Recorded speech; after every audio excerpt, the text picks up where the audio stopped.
لے کر گیا، جبریل بھی نہیں لے کر گئے۔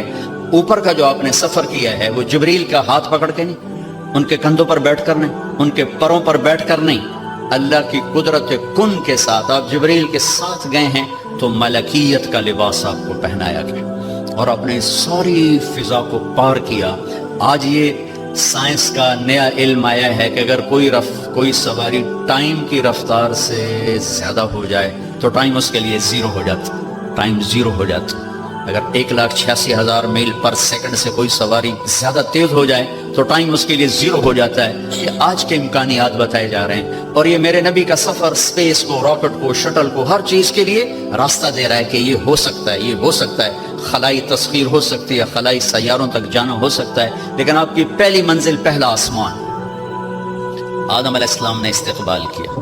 دوسرا آسمان یحییٰ علیہ السلام، زکریا علیہ السلام، عیسیٰ علیہ السلام نے استقبال کیا۔ تیسری منزل یوسف علیہ السلام، تیسرا آسمان۔ چوتھی منزل ادریس علیہ السلام، چوتھا آسمان۔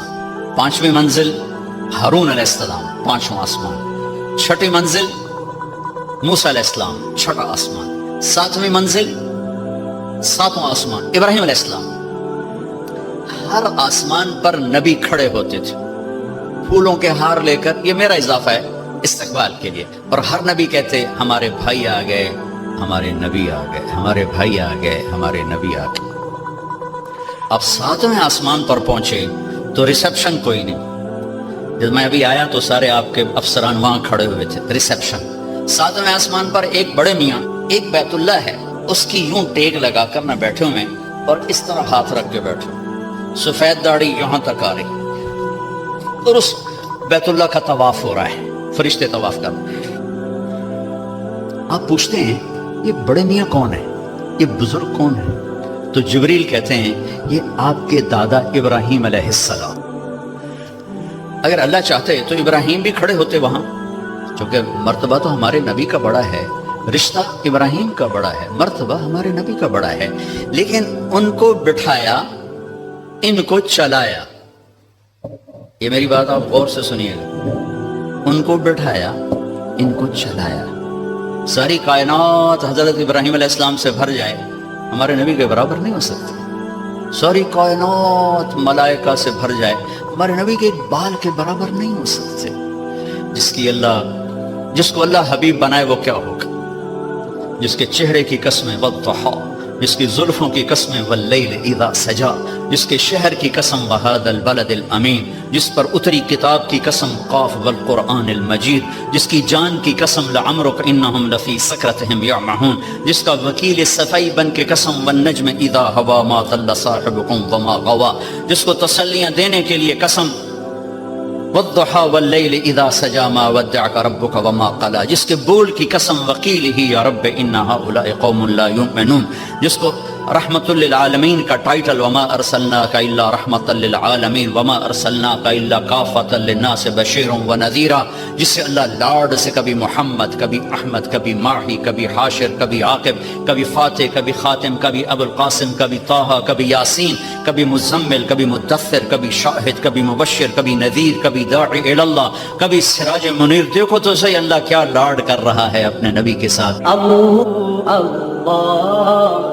اللہ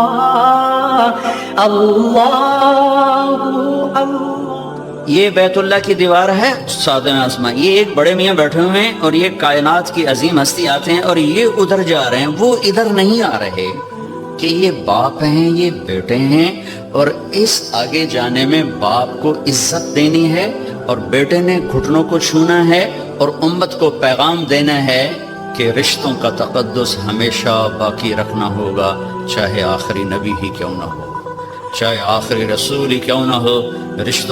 رشتوں کو تولا نہیں جا سکتا، ناپا نہیں جا سکتا، پیسوں پہ نہیں تولنا، رشتہ رشتہ ہوتا ہے۔